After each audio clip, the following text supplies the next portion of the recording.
Hello everyone, welcome back to another episode of Blooming Voices.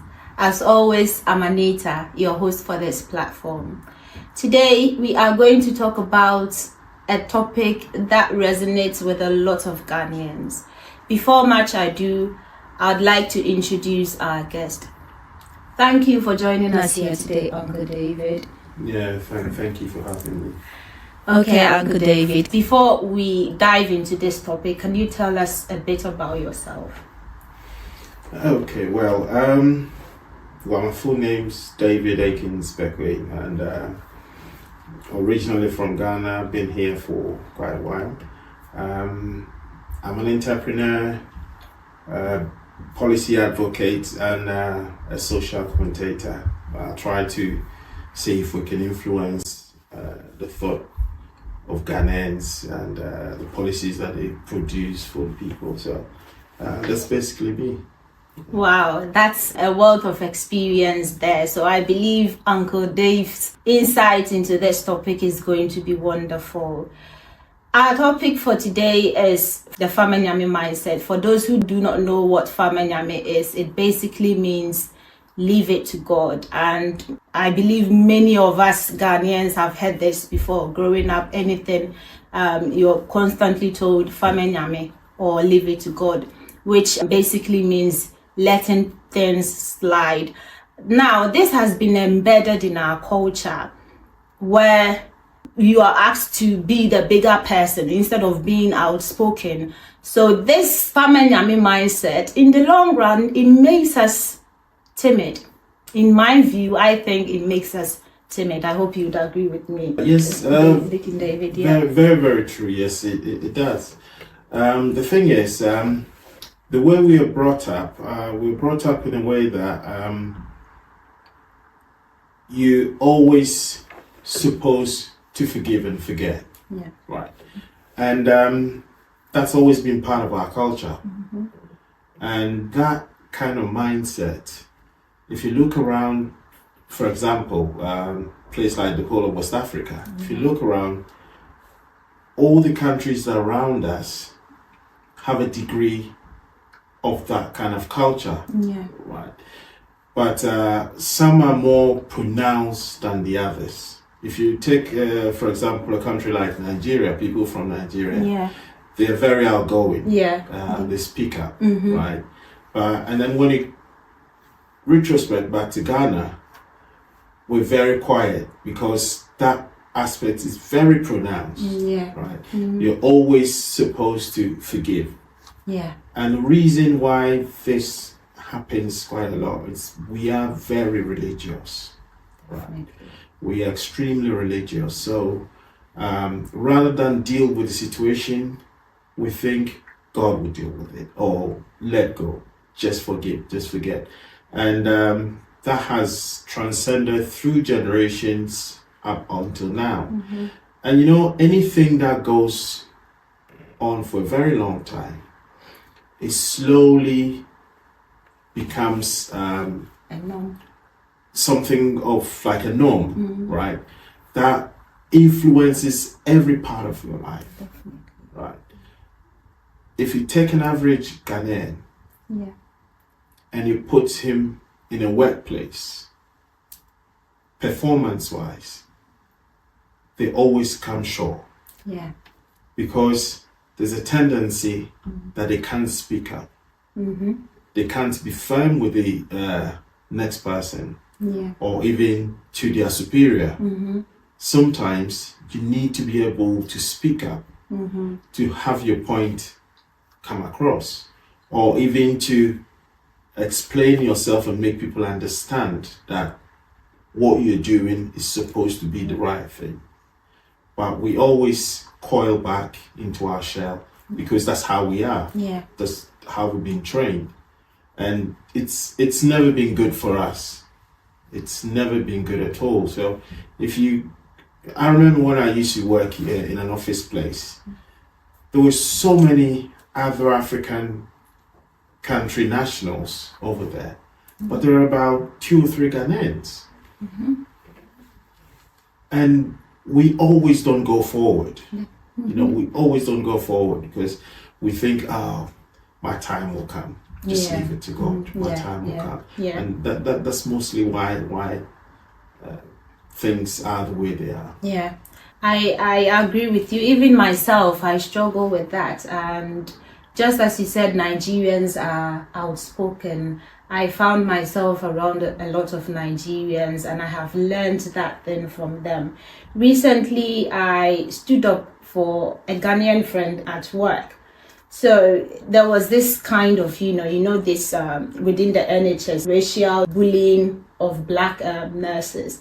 So I stood up for my Ghanaian sister, but in the long run, I was tagged as the bad person, because when she had the opportunity to speak up, to actually speak to the ward manager, she let things slide and even changed her story. So when I was asked, I had to also be smart to let it seem as if I didn't know what was going on. I had to even apologize for my actions. I learned the hard way when it comes to speaking up for others, especially Ghanaians, because they will always make it seem as if you are the villain.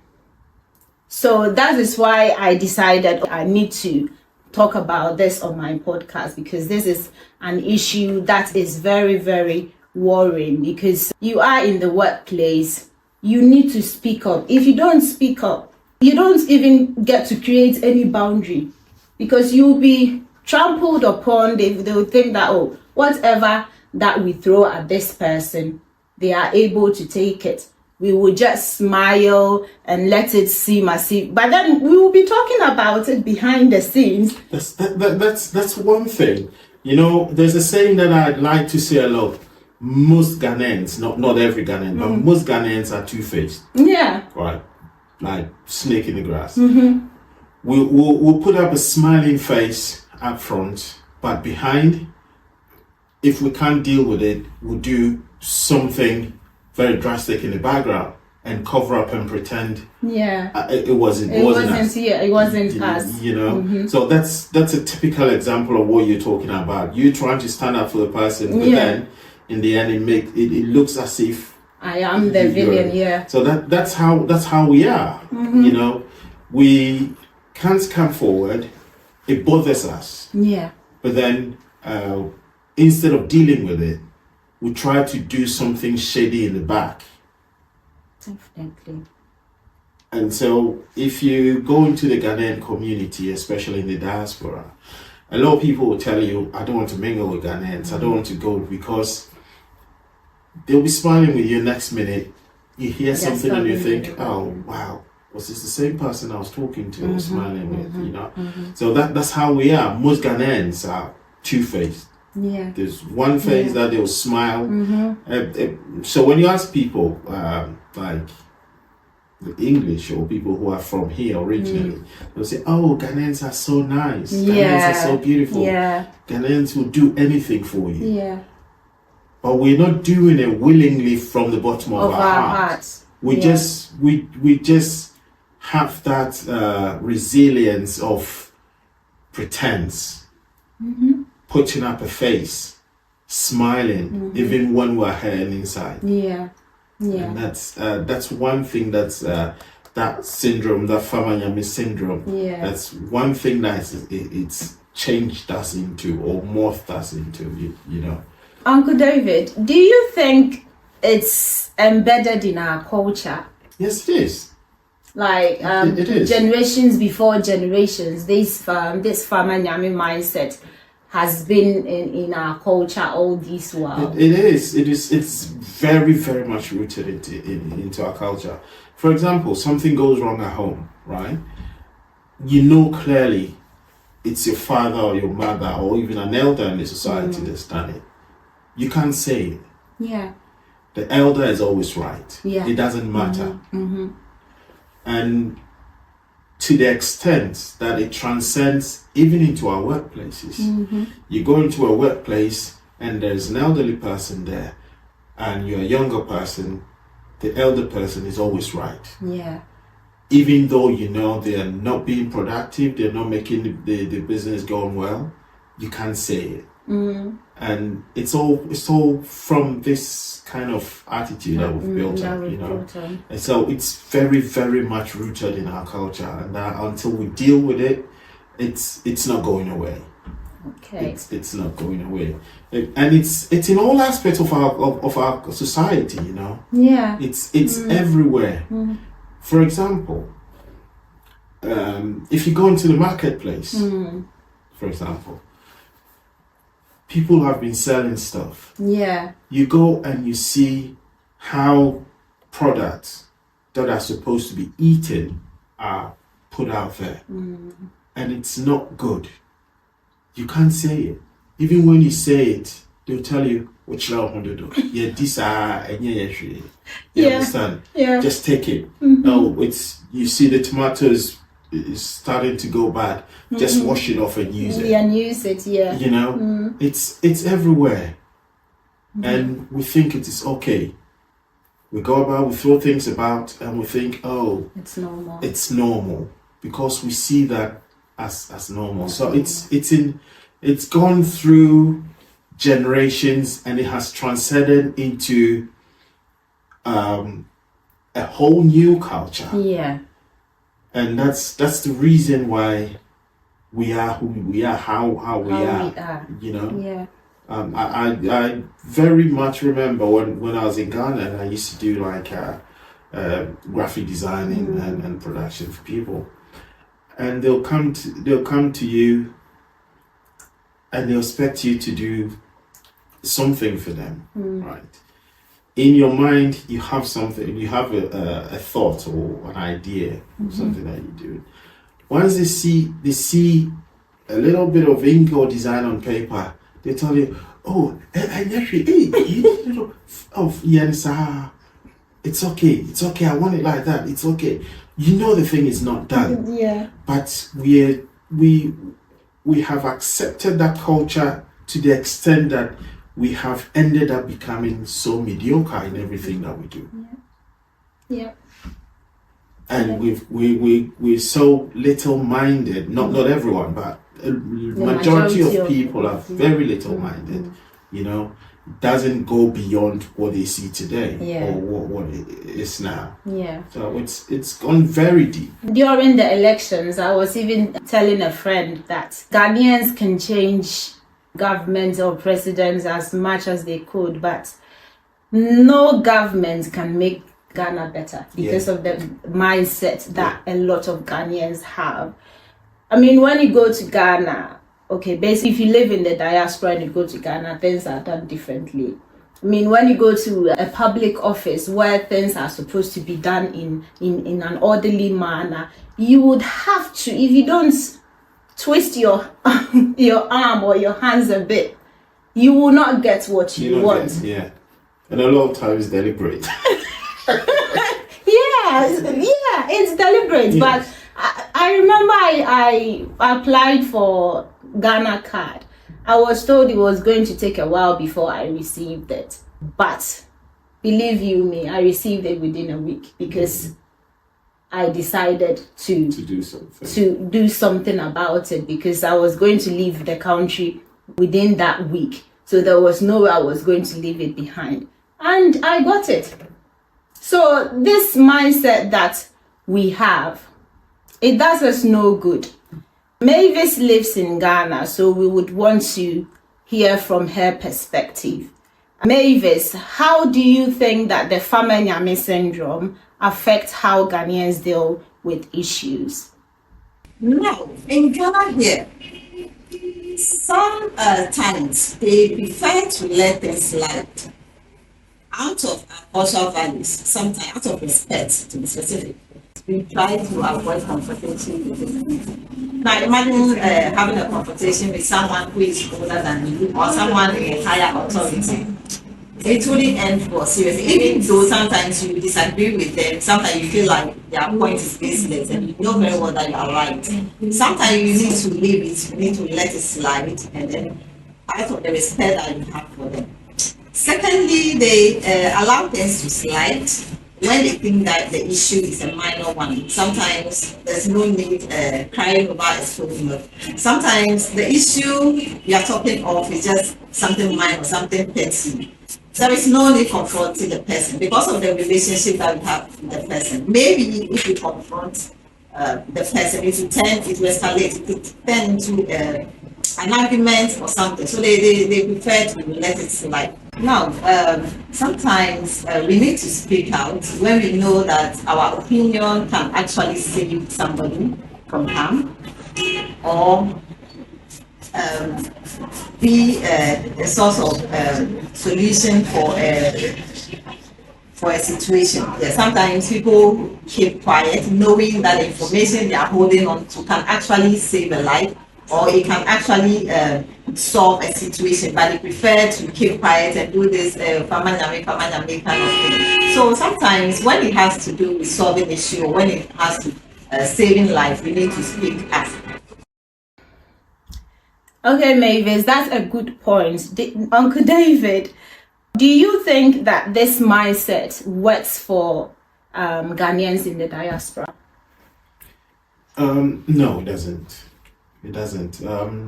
Like I said earlier, in the workplace, the Ghanaian is always second.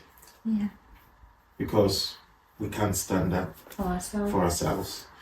You go to interviews and we're very capable. But even being so open to speak up, to get a position, hold it down, we're not able to do it.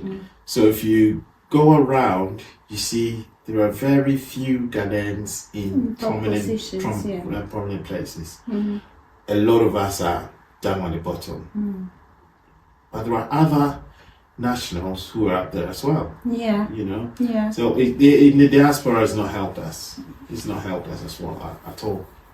I agree with you on that. So if there's a top position, we would rather stay at where we are. We'll be like medium impairment will just be stagnant at where we are. And even if you look at other professions as well, we don't really push ourselves. We don't really go for it. Unlike I would compare ourselves to Nigerians because they are go-getters. Once they see that this opportunity is there, they would definitely go for it. But a Ghanaian would be, let's say, more comfortable at where they are. They won't push themselves to climb the top. And even if you're doing it, they won't encourage you. They will never encourage you. I'll tell you, the most people that would discourage you in any situation is the people around you. Yeah. The friends around you.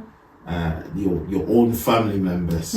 Because they're not used to that. Yeah. So once they see you, they think, oh, you're talking too much. You're too open-ended. Somebody will do this to you or you expose yourself or whatever. They're not thinking of, like I tell my wife all the time, you know what? When there's a problem, what do?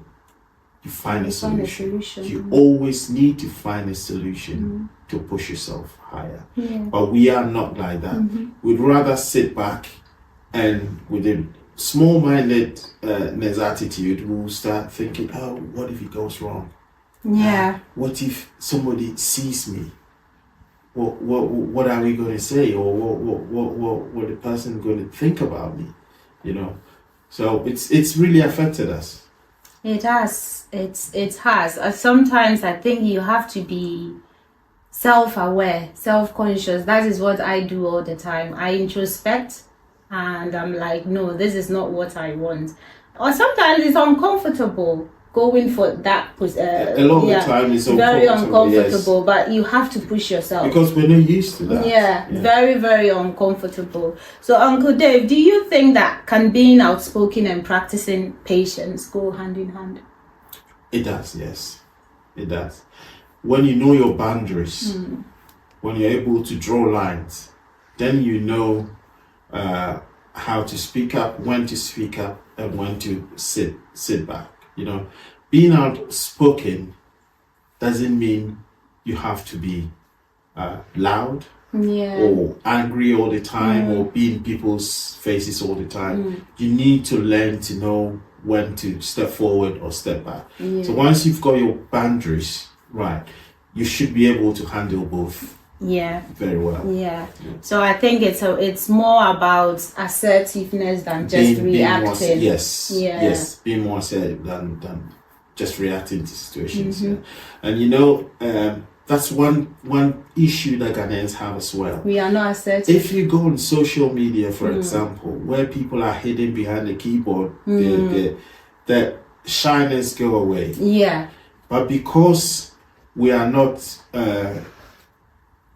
too forward going, when we want to, we are rather angry. We'd rather go insulting people. We just go, we burst out because we are so frustrated inside. It's so built up in us that we are unable to handle it. And then when we have the benefit of a screen in terms of the internet, hiding behind a keyboard, then we just burst out. And we don't burst out positively, we just go and rant, and we are angry, and we are fighting over petty things on social media. Sometimes I sit back, you put a post out, and people start attacking and saying all sorts, and I think, where's this coming from? What's that? So it's to extent that for me, I think the average Ghanaian cannot meaningfully express themselves and put their point across. Without being aggressive. Just argue their points for you to understand that this is what I mean. So end up being aggressive and angry and spats of insults and all that. And it's all because we've been curtailed so much that we're always hidden, we're always timid, so we keep putting it in, and then when it's full, any opportunity we get, we just pour it out. Okay, thank you, Uncle Dave. Mavis, do you think that Ghanaians are becoming more outspoken on social media? Thank you once again for giving me this opportunity to share my humble opinion on the topic whether Ghanaians are naturally outspoken or they prefer to let things slide. Now, generally, Ghanaians are noted for their friendliness, their politeness, and diplomacy in communication. However, their approach to expressing themselves depend on the context or the individual differences. Now, when it comes to Ghana, politics is a common conversation that happens here. Recently, we had our election, our general election. We had both the parliamentary and then the presidential election. And when you go on all the social media platforms, you see Ghanaians all over making views, some expressing themselves. Now, in Ghana, when you are a president and then you meet up to their expectation, they hail you, they praise you, they give you all sorts of good things. You know what I'm talking about. But when you come and then they feel like you haven't met their expectation, they try to turn you an incompetent president, and they throw you, they attack you. And with all these things, it happens on the social media, the Facebook, the WhatsApp, the Instagram, the Twitter, and all those places. Now, when it comes to social issues like poor infrastructure, Ghanaians voice out their opinions. Imagine living in an area where the road is bad, or having a bad school, or even a bad drinking water. Some people fetch water from the river, and others also wash in the same river. So anything that affects the community in which they live or in which their loved ones live, they voice out their opinions. Imagine people in Accra traveling all the way to Kumasi and the road is bad. You see them in the news or on social media trying to express themselves, pleading with the government or the president to come to their aid and fix the rules and all those things. And even schools, some people in the villages want a good school for their children. But sometimes you see it in the news where children are sitting under trees and they are learning, which is very bad. And sometimes it rains and then they feel uncomfortable. So we see all these things in the news where people express their opinions and voice out their worries and all that. Another thing that make Ghanaian voice out is when it comes to public discussions like debates. I remember when we were in the junior high school, we had the opportunity to do this inter-school debates where we visit other schools and other schools also come to us where we have debates. So back then we were just young, but then those who participated had a lot of good impact on us. I mean, those who were not parts, because watching them express themselves, we feel like we can do that. We feel like it gives us some kind of encouragement to be able to express ourselves. Sometimes you know very well that what you are saying is bad, but the zeal with they express themselves or maybe they base the argument on had a great impact in that. So it's good. It's a good thing in Ghana to introduce debates as that age. So we learned a lot from them. We learned a lot that has helped us become who we are now. So social media is a very powerful tool, as you said. From your point of view, Uncle Dave, do you think Ghanaians are becoming more outspoken, especially for Ghanaians in the diaspora? Yes, it's to a large extent it has improved. It's helped a lot of people come out. There are some people who in their own corner had ideas, had thoughts, had things that they couldn't speak up, but because they are behind the computer, some people are able to come out and speak out. And there are some brilliant Ghanaians that are out there speaking their minds and sharing thoughts, and same as a lot of people just ranting and making noise and all that. So on social media it has improved. It has improved the average mind of the Ghanaian. But I think to fix it, we need to go down. Root cause. Yes, we need to go down. In our schools, the youth that are coming up, we need to be able to give them the opportunity to speak up and not be intimidated by older people or whoever. For example, many years ago when I was younger in schools, we used to do like these debating clubs and all sorts, and it was very helpful. Yeah, because it takes away the comfort of you hiding in your room and you stand in front of people and you articulate your mind. You know, it builds your language, it builds your thoughts, your confidence and all that. And we took that away from our education system for a very, very long time. So when you gave a Ghanaian for say 2-3 decades until they started doing, even that was the maths and science is a specific area. But when they used to do this debating, it used to be everything about government, about social issues, about anything. And they took it out of the curriculum for a very long time. They took music out of the curriculum, and they thought they were useless at the time. Right? But music, for example, get people to speak up through their writing. It gives people confidence to stand in front of people and talk and sing and you do poetry or whatever. But we took all of that out of our basic education system, and so we had no way of training ourselves. You know?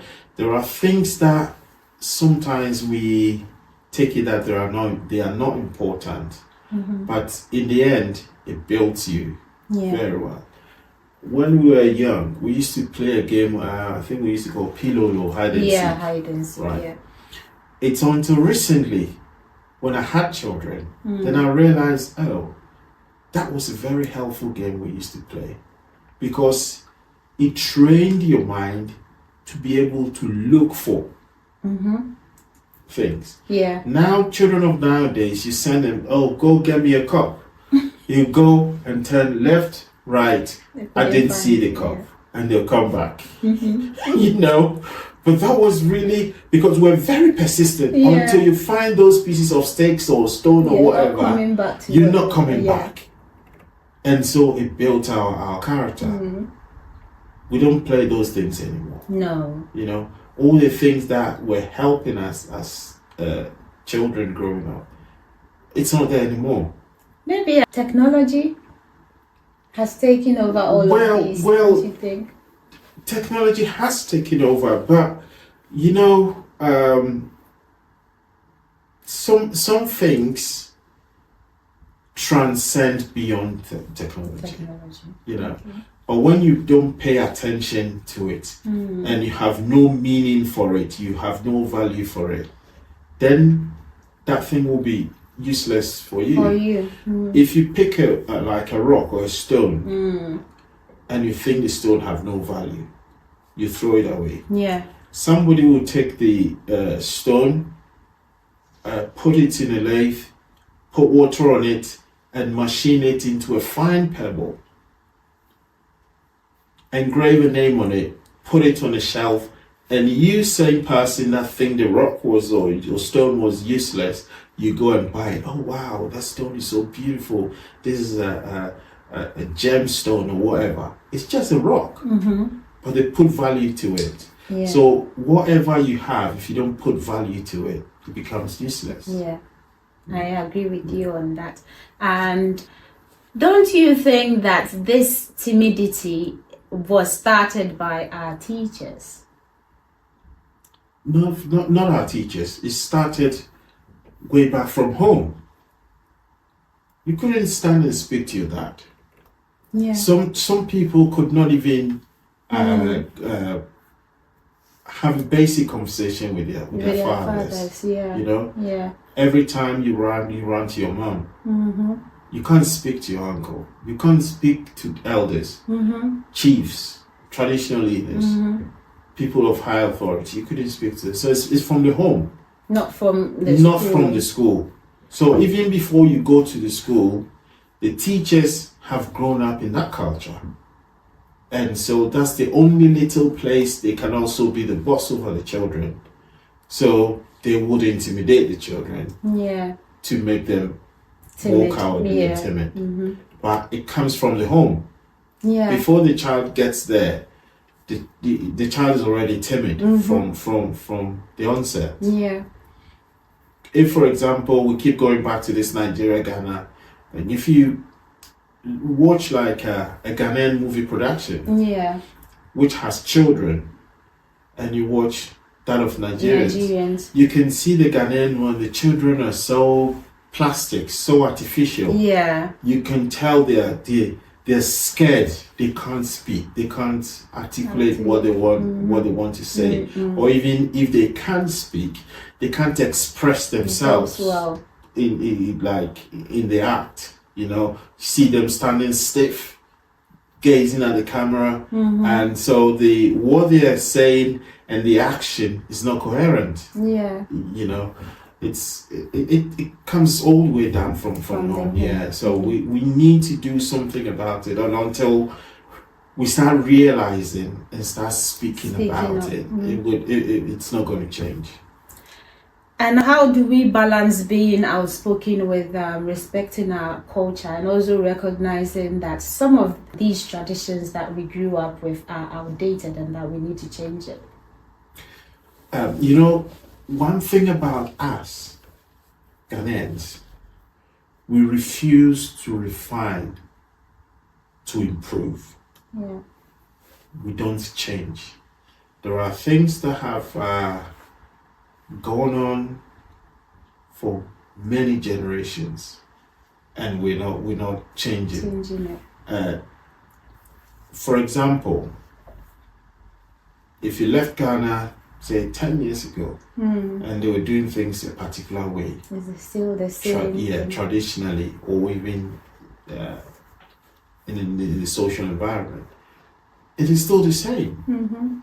Whereas in that same 10 years, if you went elsewhere, things would have changed so much. I was watching a video this morning about China and America, right?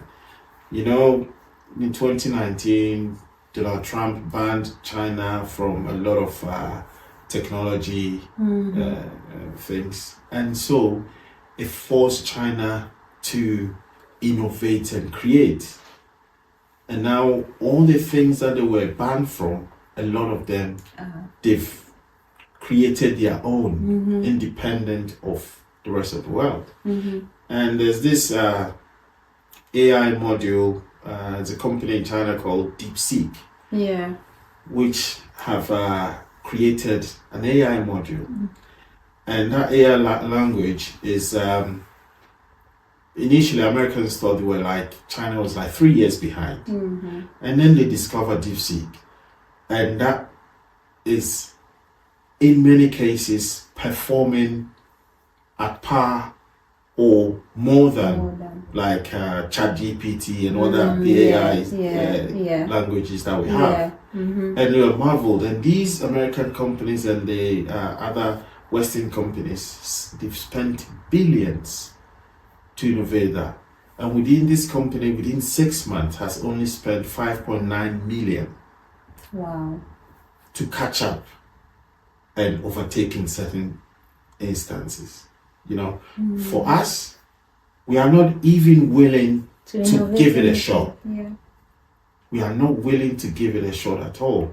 So it's continuing to be like the way we are.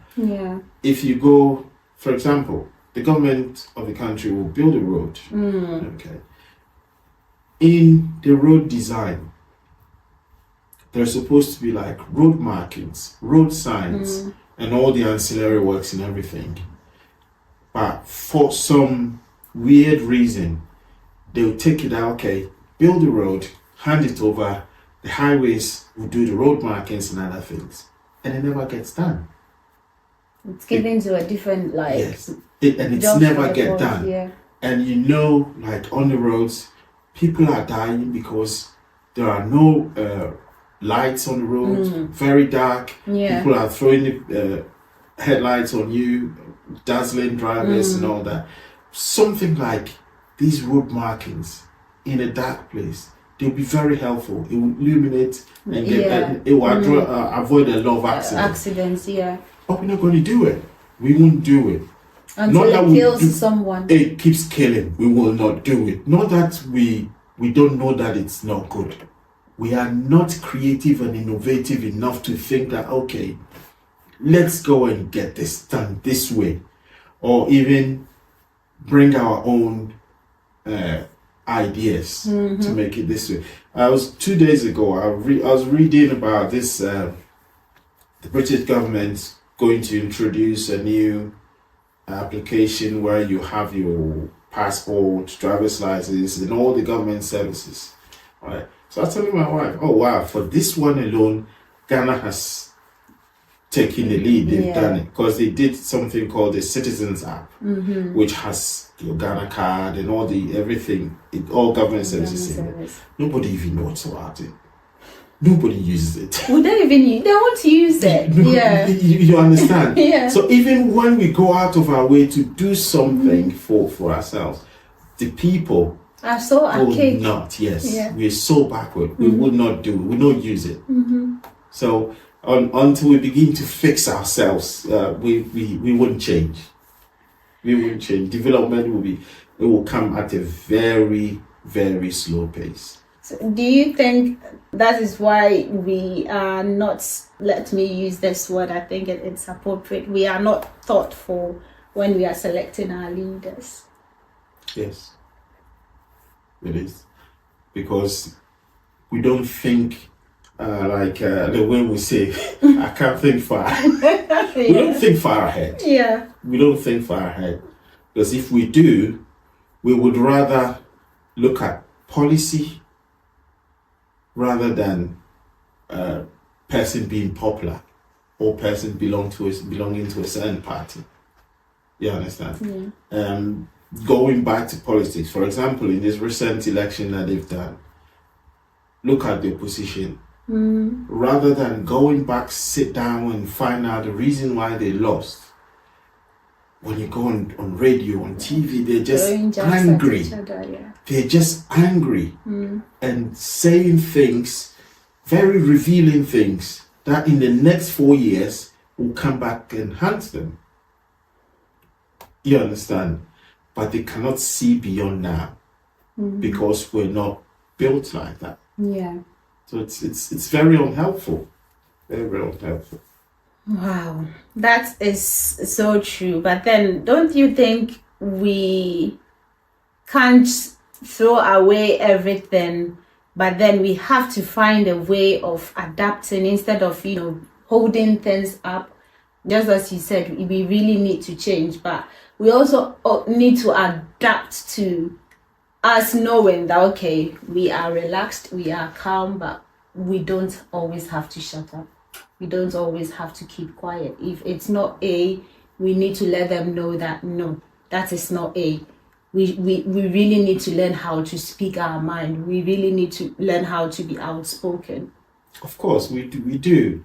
But it has to start from a generation. For the older people that we are, we're gone. We're gone. It has to start from the bottom up. I remember in about, I think maybe 1980, between 1980 and 82, there used to be an advert they rolled out on radio a lot. That when you use the toilet, wash your hands. Yeah. During that period, we used to go to the loo and just walk around, go play. But they announced, they made so much noise of it that generation that was coming up grew with that culture and it stuck with us. And if you see somebody just go in and out without washing their hands, you feel like, oh wow, what's this person done? So we need to start from the bottom. We need to go down to the nurseries, to the kindergartens and the primaries and inculcate that into the little ones coming up. But for those of us at the top, we will try. We can try, but we are gone. We're finished. Okay, so let's make a comparison here. Children born in the diaspora, Ghanaian children born in the diaspora, are more outspoken compared to a child born and raised in Ghana. Yes. Some children in the diaspora. Yeah, some children, yeah. Because some of us, the parents, even in the diaspora, we also intimidate our children and get them to be timid. Yeah, so some children are very suppressed here. Others are outspoken. Yeah. Why is that? Because obviously that's the only thing we know. That's the only thing we know. Yeah. We know nothing else. That's the only thing we know. We think we are protecting them, but not that we are protecting them. That's the only way we know. And don't you think that because of this suppression, that is why most diasporan kids become rebellious? Yes, it is. When they see their peers doing things freely and they come home and they cannot, then there's that clash of identity. And then they want to be like their friends or be like others. And then they come here and they cannot. And so they find a way to either do it quietly and put up that two-faced attitude of a Ghanaian and show their parents that I'm a very good kid. And then out there, they're someone else. Or they totally blow out and become rebellious and become uncontrollable. Wow. Thank you so much, Uncle Dave. That is very insightful. And before we wrap up, let's hear from Mavis for her final thought. So Mavis, do you think that Ghanaians should focus on finding a balance between speaking out and keeping the peace. How does this balance play a role in Ghana? How is it like keeping the peace or speaking out in Ghana? In conclusion, balancing these two, speaking up and staying silent, requires emotional intelligence. You need to be emotionally inclined for you to be able to balance. And do not forget that you need to speak out when the time is right, when you feel like you look at a setting sometimes before you speak, or when you feel like your information or whatever that you are holding will be received well at that particular time. And you need to let it slide if you think it's a minor issue. Thanks so much, Anita, for giving me this opportunity. So thank you so much, Uncle Dave, for joining us here today. We have explored so much and I have learned a lot from you. And I believe that to our listeners, especially Ghanaians, we are going to work towards being more outspoken. If you are outspoken, doesn't mean you are, most of the time we want to be seen as good people. And for me, I think that sometimes you need to be seen as the villain, because if you are seen as a villain, you create some sort of a boundary. People don't mess up with you. So let us know your thoughts in the comments section. And until next time, keep blooming.